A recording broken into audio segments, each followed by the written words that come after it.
to No Faking Sports. Today, we're going to do something that most people are scared to do. We're going to give grades out to this coaching staff, starting with Brent Venables. It's not about the players, it's not about injuries, it's about the coaches. Because at Oklahoma, the standard isn't almost, the standard isn't very young, the standard damn sure isn't at least we tried. This is a blue blood program. National titles, Heisman's, playoff expectations. And when things go right, coaches get the credit. When things go wrong, they get the responsibility. Tonight, I'm handing out grades, brutally honest grades. I'm going to tell you what this staff did well, where they failed, and where they flat out hurt this team with decisions that cost Oklahoma Sooners football when it mattered the most. This is not emotion. This is not hate. This is just the numbers, results, and reality.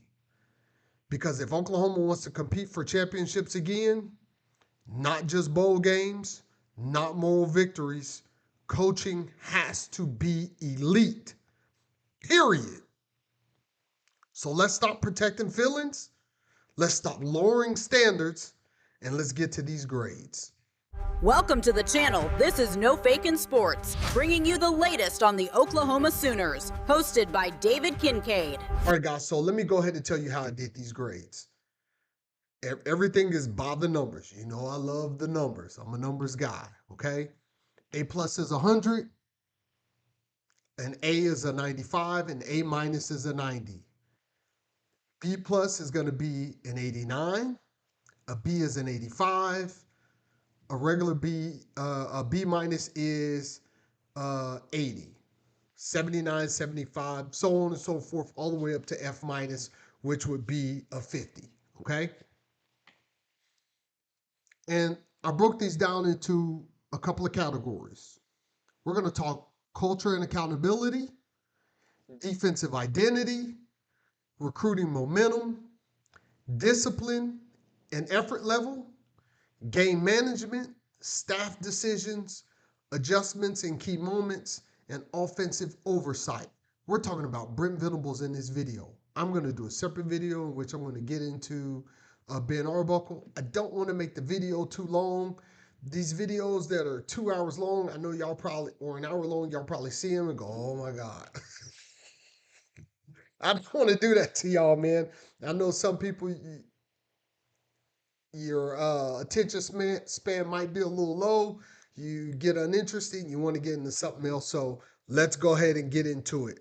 Brent Venables on this season was 6-2 at home, 0-1 in a neutral site. That was the Longhorns, Shorthorns game, and 4-0 away.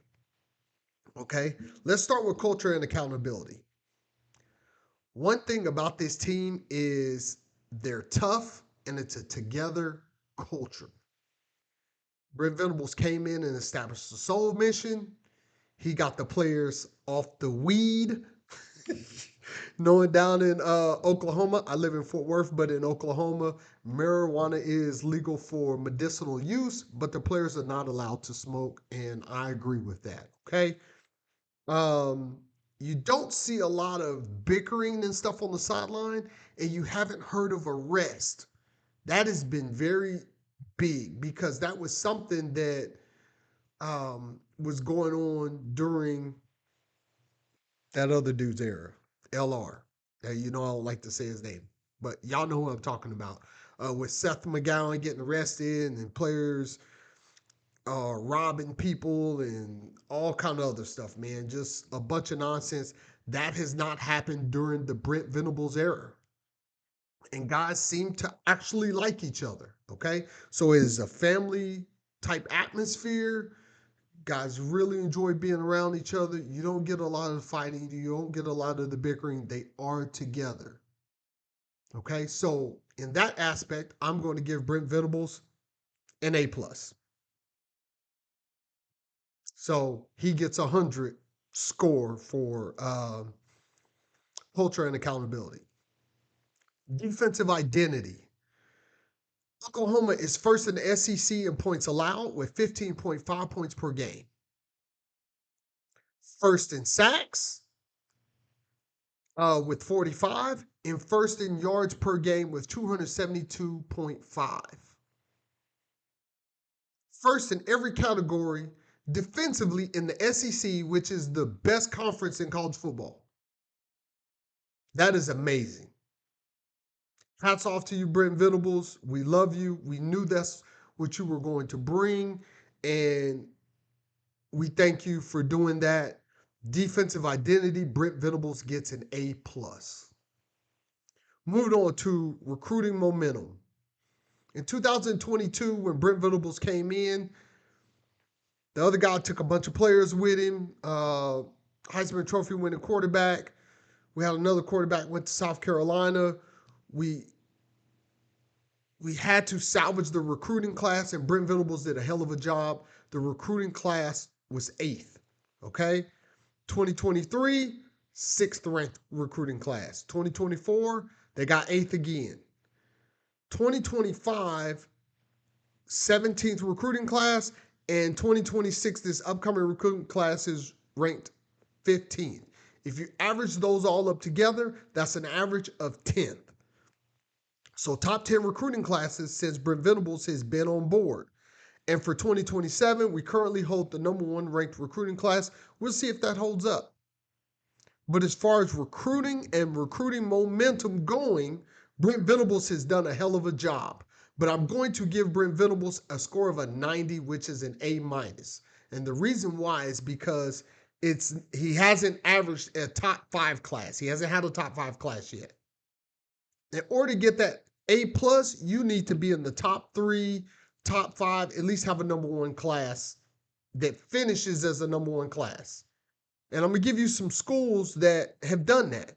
Georgia, Alabama, and Ohio State has ranked no less than 5th in recruiting since Brent Venables has took over at the University of Oklahoma in 2022. That's where we need to get to. So whatever you have to do, coach, that's where you need to get to where you are consistently in the top 5 and you're ranking no less than that. That's how you build a championship caliber football team. So for recruiting momentum, Brent Venables gets an A-, which is a score of a 90. Discipline and effort. I looked it up because, like I said, numbers are important. Oklahoma was the least penalized team in the SEC with 5.2 penalties per game, which equaled to 45.5 penalty yards per game. Now, I know that penalties drive me nuts. I don't know how y'all feel about it, but it drives me crazy, okay? When I played, I wasn't a very penalized person, and I played wide receiver and I played defensive back, okay? Understand that you can get called for holding. That's just one of those things. If a defensive back isn't grabbing, he's not playing defensive back. But kind of some of the other things, just kind of hitting guys after the whistle, false starts and stuff like that, that stuff is unacceptable. Doing a hell of a job. There's some that still need to be cleaned up because you're never going to play a perfect game, but I know some of it comes with the territory. But Brent Venables, being the least penalized team in the SEC, has done a hell of a job. You got to give an A+ for that. That is 100% score right there. Game management. I really dug into the stats on this one, and I took a bunch of notes, and I had to go back and I had to look at everything. So, guys, please, I'm going to say this right now. If you're enjoying the video so far, go ahead and hit the like button. Go ahead and subscribe. Guys, just do me that small favor. I really dig into this stuff, and these videos take a lot of time. I've been working on this video for 3 hours before I even started recording. But anyway, game management. 6 of the 13 games, we lost the time of possession. 6 of the 13 games, we lost the rushing battle. With the #1 defense, that should not be the case. We're less than 500 in this category. So for this score, Brent Venables gets a score of a 70, and that's a C minus. We have not ran the football well, so that attributes to time of possession and the rushing battle, which is very important when it comes to winning games. We have won a lot of net close games this year. And if we don't fix these two major areas, we're going to have problems going forward and we're going to lose a bunch of games. The number one team in the nation in Indiana has not lost the rushing or the time of possession all year this year. Okay. Let's go down to staff decisions. Coming into the year, we had to find a offensive coordinator because Seth Luttrell did a terrible job last year. Joe John Finley came in after his firing, and he didn't do much better. I'm not gonna go too much far into Ben Arbuckle because I'm gonna do that later in his video. And I've done so many Ben Arbuckle videos. You guys can go check those out. If you are new to my channel, please go ahead and check those out and get those views up for those videos. And I'm sick today, man. So forgive me for the cough. But I've been out of work because I've been coughing like crazy, but I still want to get on here and do these videos, even though I'm under the weather. Brent Arbuckle ranks, offensive ranks in the SEC. Out of 16 teams, yards per game, our offense ranked 12th. Out of 16 teams. That's the bottom half. Rushing per game, 13th out of 16 teams. Passing per game, 9th. That's still the bottom half out of 16 teams. Points per game, 12th. So we're in the bottom half in every category offensively in the SEC. Out of 16 teams, 12th, 13th, 9th, and 12th. And those ones where we were 12th, there was only 4 teams that were consistently below us. LSU, Florida, Kentucky, and South Carolina. And 3 of those teams had fired their head coaches. I'm going to let that marinate.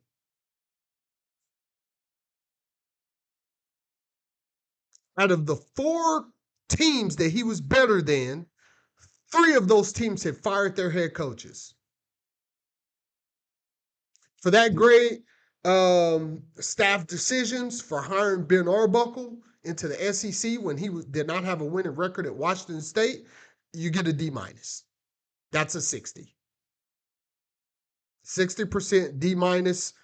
Guys, I don't care how you look at it. That's the numbers. You can't argue with the numbers. Adjustments in key moments. I'm going to go ahead and tell you, I gave Brent Venables a D plus in this category right here as a 69%. I'm going to tell you specifically why.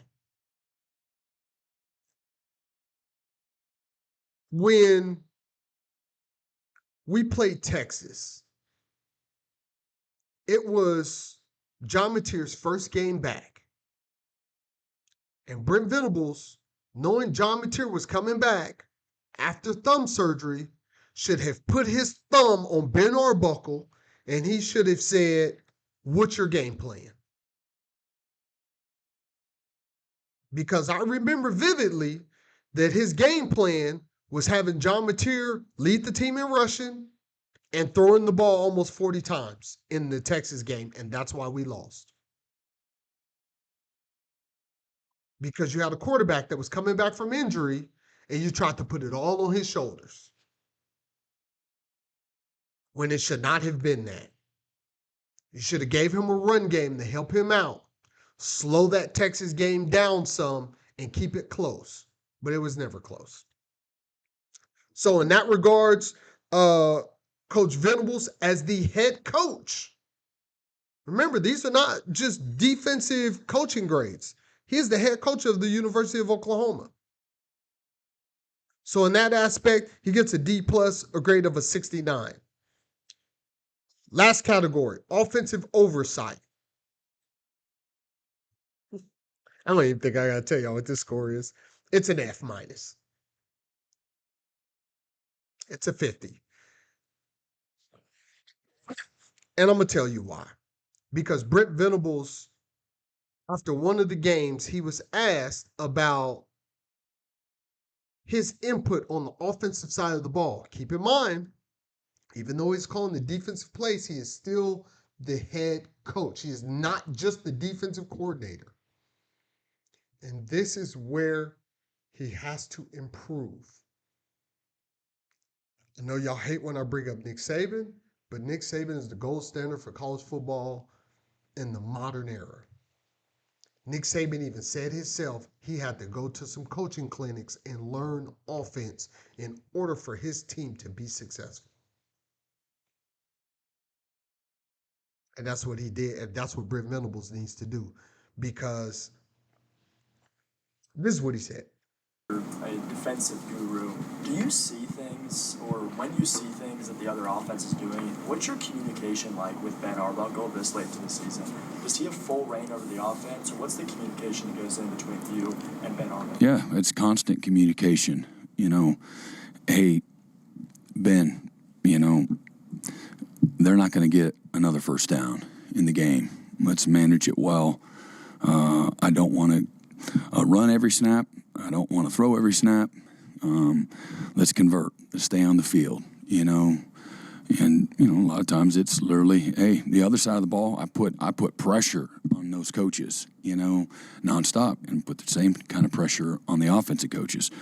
Pressure is to stay on the field, not just not turn it over. Stay on the field, you know, move the ball, create field position, go score. And just like I do on defense, man, this is the drive. I probably say that 8 drives a game.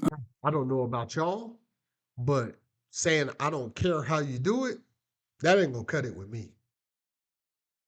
It ain't gonna cut it with me. Especially when you have a young offensive coordinator that you should be mentoring, that you should be helping improve. I don't know a lot of y'all thinking, Brent Venables knows offense. Guys, you have to understand that this man is so entrenched on defense, and he knows offense in the fact of how to stop it. But knowing offense in the matter of how to produce is 2 totally different things.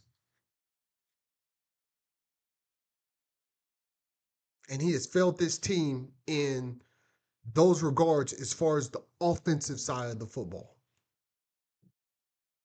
There's no ifs, ands, buts about it. I read you the numbers. And stop it with the offensive line because they played well. When we run the football, our guys are averaging 3.5 to 4 yards per carry. Stop with the running backs.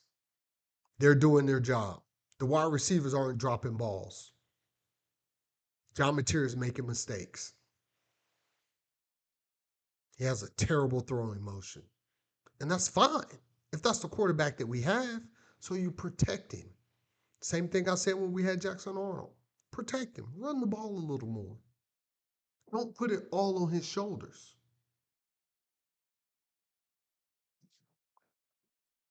With those grades, guys, you add them all up, you divide them, and that's how you get the average, and the average is 80%. Brent Venables' overall grade is a B at the University of Oklahoma. I hope you guys enjoyed the content. Go ahead and drop down in the comments. What is your grade that you give Brent Venables overall? Try to be fair, because I was fair as possible when doing this video. And I hope you guys enjoyed it, man. Comment, like, subscribe, do all that good stuff, man. Till next time. Boom.